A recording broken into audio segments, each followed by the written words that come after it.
Hi. Whew. Taking a beautiful walk on a nice, I think it's Sunday, probably not. Yep, I was correct. Sunday evening.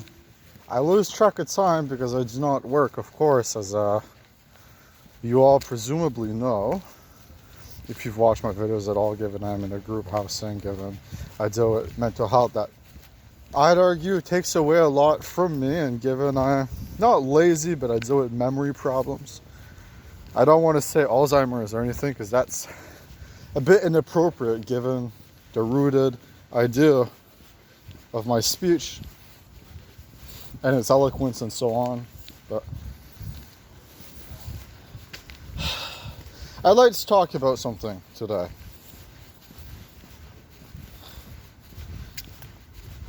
My mental, as it usually is, and as it usually is not, meaning what I aspire for it to be. There's a differentiation, a difference between the two that I'd like to go into. And I expect this to be revealing because there's a part of me that has always felt, believe it or not,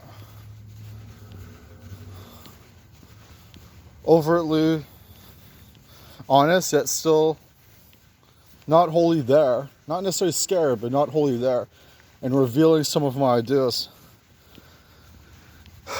in the bigger picture. So let's put it forward and let's talk about this. I'd like to start by saying one thing. Schizophrenia, which is a condition I deal with, is one of the, at some points in my life, the roughest endeavors I've ever went through. It is something that has been unfathomably callous to me, in between being actually quite understanding to me, in between being quite real to me, and sincere with me. It has been a condition that has deviated from the norm of simply being a detriment, and while not a help, has been an error. And that I find beautiful. Now, the truth is this.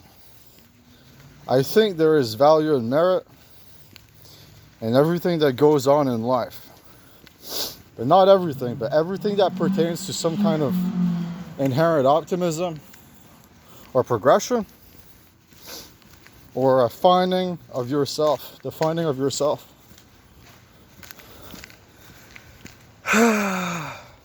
And the truth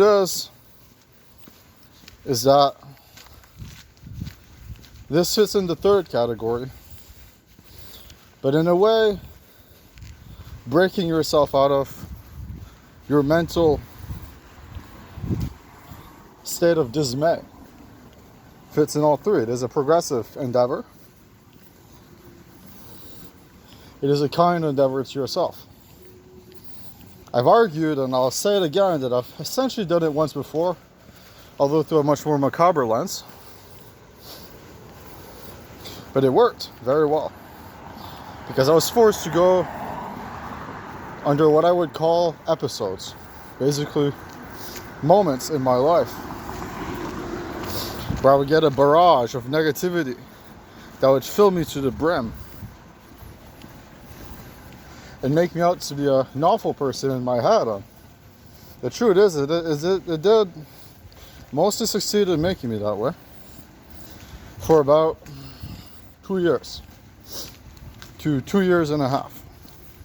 So 17 to maybe 20. I'm struggling to think of the exact age that I actually became better as a person.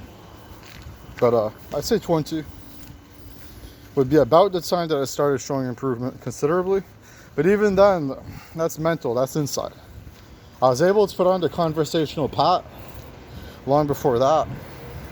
I just was a worse person to my mother, and I was generally a decently worse person to my surroundings as well. Now, let's go into it. What schizophrenia really means, what it has really meant on my end, and what it's really meant on the average person's. This is a condition that is heavily stigmatized by present day society. Still, however, it is very respected up front, and depending on the people you hang out with, it is very respected regardless, in the sense of you are going through a struggle. I understand that. I'm sorry for that. But behind the curtains, with certain people, schizophrenia can make you seem like just the term, the branding on someone's head can make you seem like a really macabre, disingenuous, broken soul. It depends on the person. On my end, back in high school, where people are generally not the most accepting, given you are still growing up, you are still in the stages of maturity, it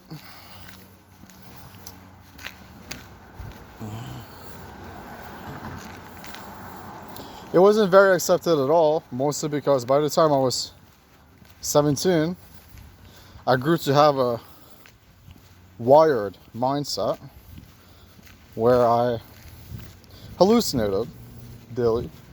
I just didn't really recognize it the whole way.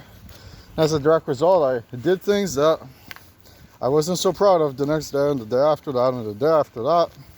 I eventually grew to mostly forget, but they were still wholly there in my mind the whole time. Now, let's talk about what it means for the mental to reciprocate an understanding, despite the fact that that understanding is meant to be non-existent. Because see, the thing is when I first started dealing with this, I was convinced that it was meant to ruin my life. I hated my life, actually. For about a year and a half, I hated who I was. Deep down, I despised who I was. I hated everything around me. I had fondness for some people, but it never quite lasted, because ultimately I always grew enthralled with a new, this is the best thing ever, this is the best thing ever, this is the best thing ever. A new height, in other words. And because of that, I often disconnected from my past reality and entered a new reality,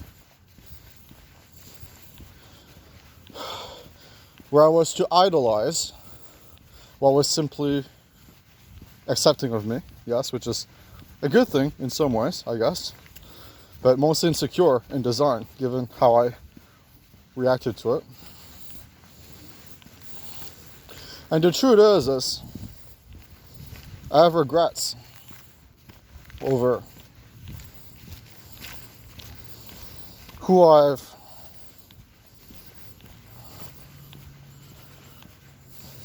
pertained to have a disliking to, who I've pertained to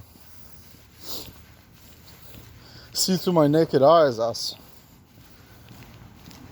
being in a judgmental position, the soulless force that drove me to a worse place, which would have been my mother, which I had a very up and down relationship with. I sometimes admired and loved her.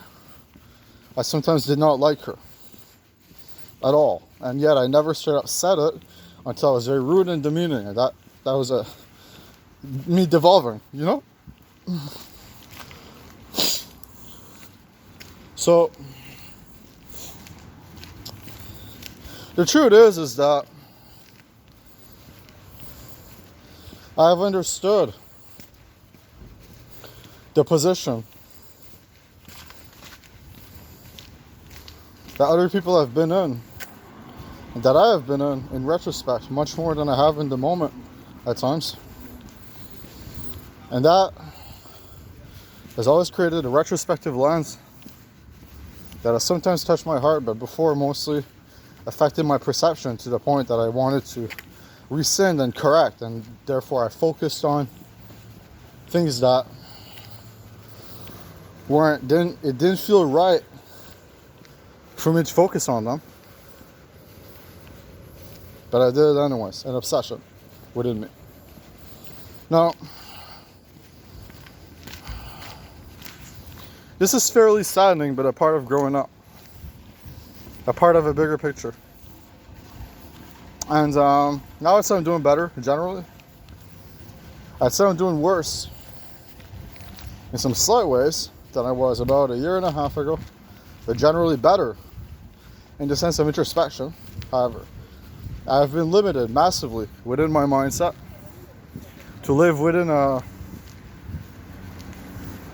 rooted ideal, to live within a cause of beautiful thought followed by a need for a perception upon that,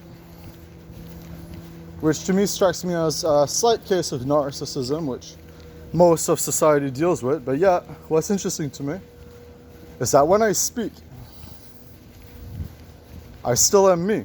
I am wholly me, and who I am is in the conversational style that I befit an excessively genuine person, an excessively kind, honest, and sweet person who simply, to tell the truth, doesn't really have thoughts. You know? I don't really think at all. And that's the truth. I am simply me. Now what that means, well, beyond the obvious, beyond the implication, which is clear, is that I am meant to love who I am, yet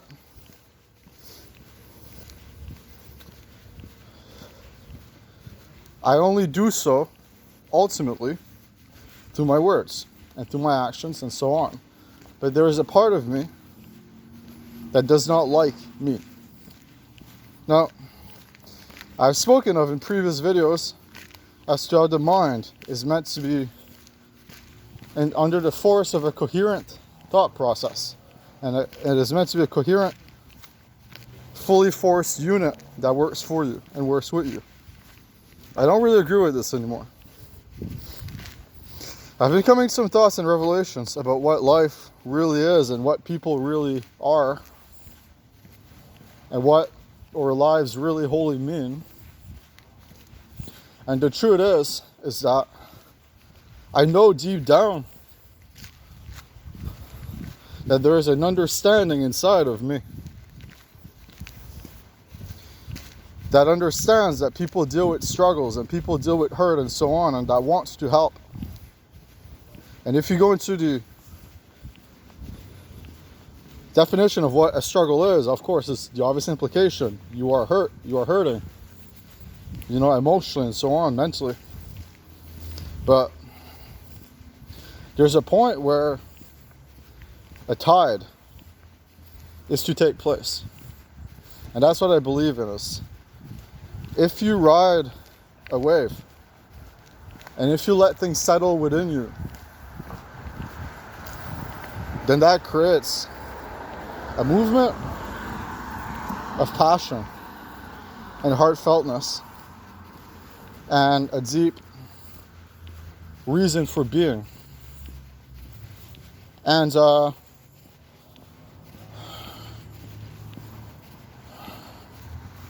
honestly, I adore it.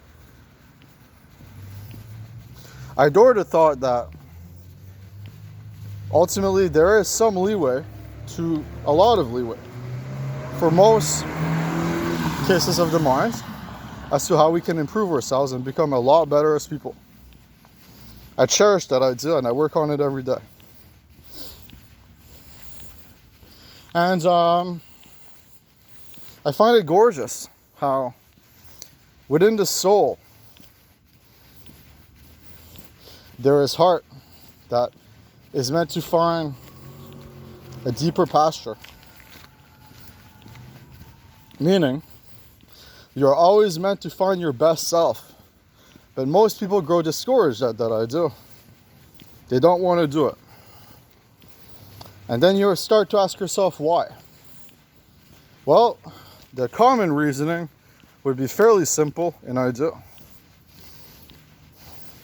It would be that if you are content and you are happy,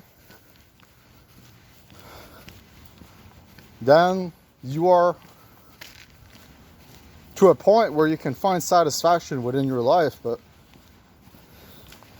seeking out a better life for yourself and a better prosperity within your thought process, prosperity within your ideas, and so on, it means to always seek to find better, to achieve better, and to be better. And that is the courtesy that we should all give ourselves, I think, because we are pretty damn good people, generally, who could be amazing people, who could be spectacular people. And that is beautiful. That is inherently kind. And that is inherently honest. And with yourself. As the point is that within the honesty that you seek out of you, there is a reasoning where the soul that you are to keep and the mind that you are to let ponder and grow is the answer that you seek. We are all meant to be our best selves, but contentness is amazing. Contentness is mostly great. It is amazing to the right person, and that I applaud, as it is the second best mindset to be in, I think. It's being content, then the first would be to be seeking, or to be more than content, to be happy, you know? And happiness doesn't come to everyone. Even people who display happiness often feign it. They do not see it within reason. They see it within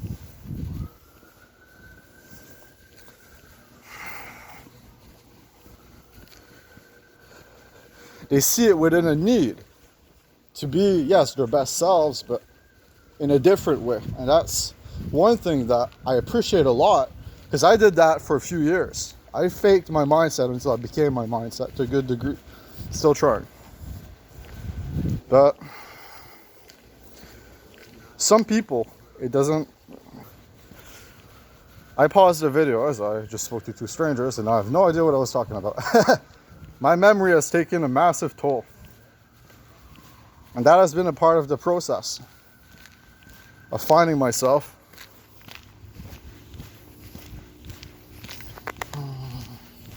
The truth is within our kindness, there are two potential pathways set forward. There is kindness within yourself, which therefore usually brings out kindness to other people. And there is kindness within other people that serves to seek out kindness within yourself. Kindness within yourself is the epitome of being the best you, I think. Definitely is, actually. And that is gorgeous. That is inherently gorgeous. And I love that. I love that idea, you know? Because we should all be happy with who we are. Now, to tell the truth, I went from, in the last 4 days, being in an excessively macabre mindset, where I have contemplated negative things. I have contemplated the act of ending my life, to a kind and pertinent mindset, where there is a deeper picture within me that is to enlighten me and make me see who I truly am. And who I truly am, I believe, is a good person. It is a great person. We all have dealt with struggles. We all have dealt with our lives feeling like they're over. The only people who haven't essentially kind of live a lie in their own way, as I think everyone, in this weird way, I think everyone should go through that, you know? Just this one moment where you're in deep contemplation with what life really means, but it doesn't pan out properly. But see, that's a flaw that is meant to be conquered, that is meant to be ended, I guess. And in a big way, in a significant way, the idea of crossing that line that you're so afraid to cross and starting the journey to be who you really are is gorgeous. It is gorgeous, you know? It is beautiful. It is breathtaking. And it is honestly one of the most amazing things ever. Now, one thing I want to set forward is that I am my own kind, but we are all our own kind. I've spoken about myself throughout this video quite a bit, but I've gotten the feeling that I'd like to speak about you as well. Granted, I don't know you very much. I know some parts of who you are, given you're watching this. I've made that claim many times in my videos before. I know that you are a beautiful person for staying this long. That I do know. Yes, it is a motivational, helpful video, I think, for the most part, although depressing for its first half somewhat, but realistic within that measure. But it is also kindness that we must all pertain to, I think, deep down. And that brings me to the main point, which is that if we are ourselves, we seek to be ourselves subconsciously, but also consciously in many ways. And that is gorgeous. Because at the end of the day, I love who I am and I love who we are. And I honestly wish we did that more. I wish we didn't just settle, you know? I wish we actually worked on finding betterment. But let's forget about the self-improvement. And let's see the value in us. We are kind people. We are amazing people. We are charitable, gorgeous individuals for being who we are. We seek to retribute, like we seek to understand, and we seek to discuss. We are beautiful for those reasons. We are us. We are me. We are you. And that is probably what keeps most people going. Or definitely what keeps most people going, actually, is the thought and the knowledge and the reality that there are other people out there. And to tell the truth, I adore that. I adore that fact. I adore the honesty and integrity that some people seek to have within themselves, where they can just, yes, pertain to the rooted mindset, which serves to make us respectful, which serves to make us positive, but also find that real you within you that inherently roots within that mindset. Now, the truth of the matter is that not anyone and everyone can do this. And that is the sad part.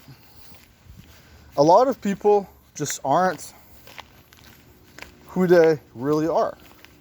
They are, in a way, but in another, they are slowed down by what it is to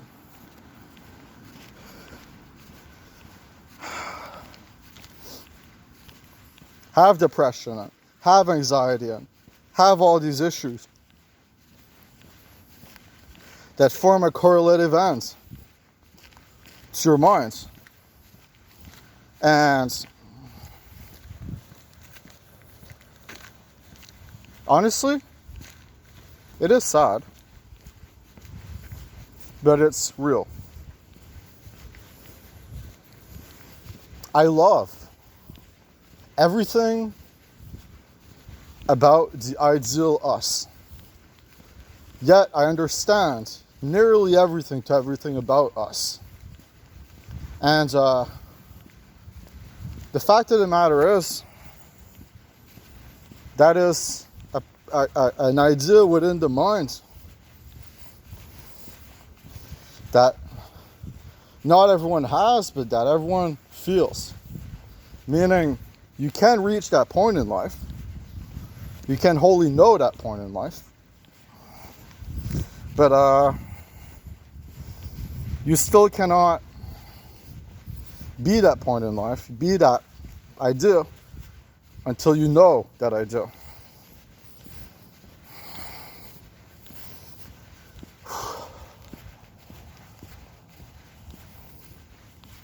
I love people. Now,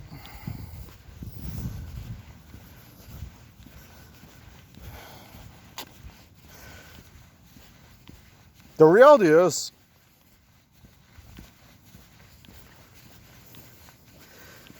I've dealt with my fair share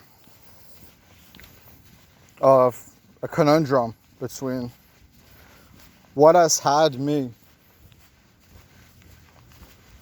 under the pensive thought of being soulful, and what has had me under the pensive thought of being soulless, as that is a back and forth which shouldn't necessarily attach to itself, that for me often has. Dichotomy between me, I, and myself. Because I do feel I am lightly narcissistic. And that kind of has driven me to be a better me, yes, but it's a part of you that, while regressed, it's a part of me that is also completely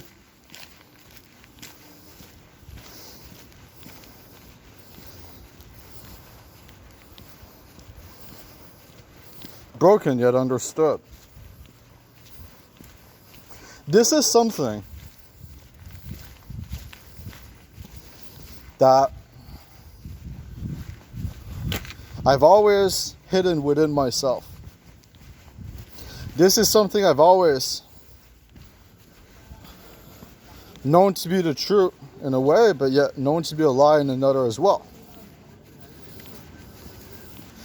And my words are the optimism in me. Therefore, plot twist, I guess, but more than that, a reality. I am a very good person in social behavior. I am not as good of a person in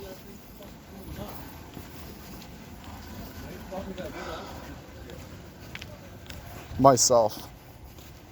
But yet, the truth is I don't think thoughts again. So what makes me come to that conclusion? There is a pessimistic value within me that I feel has been triggered by, to bring it back, schizophrenia. But it's also been triggered by my mind's warping into better pastures, being warped within itself. Because see, the truth is while I understand that we all deal with struggles, I don't think any of us are really meant to have narcissistic traits. I think narcissistic traits are the opposite end of the societal status quo, where we all find a deeper us, and yet know that within that deeper reasoning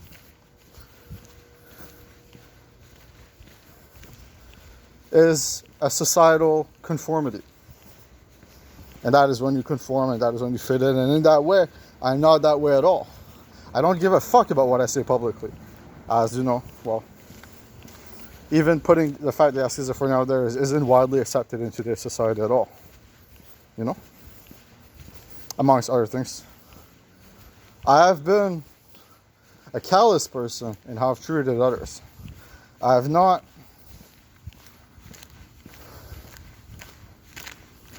found a grander prospect of being free of judgments within finding merit in the previous statement.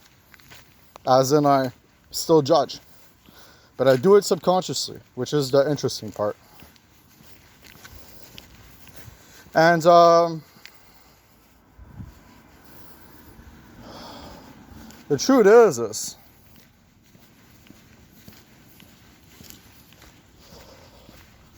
I love the idea of reality.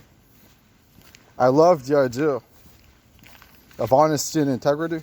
And I love the idea of soul, passion, heart. And I seek to apply it to my mindset and to my behavior every day. But maybe, just maybe, there is a point in time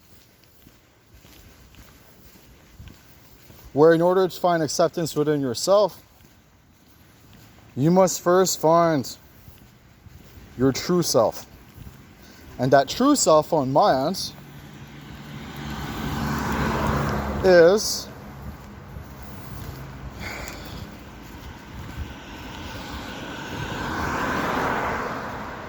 me. But in a significant way, it isn't me.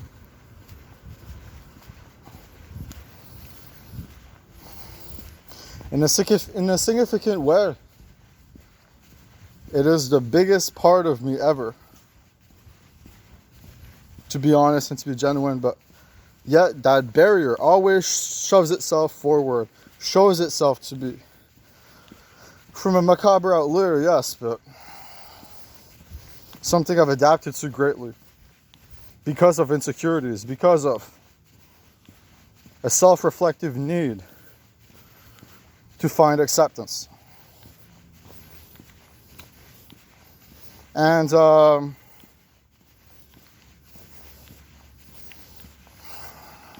don't like that at all. But I accept that. And I think that's a big part of taking steps. That's a big part of reasoning who you are. That is a big part of knowing who you are. And that is a big part of finding who you are.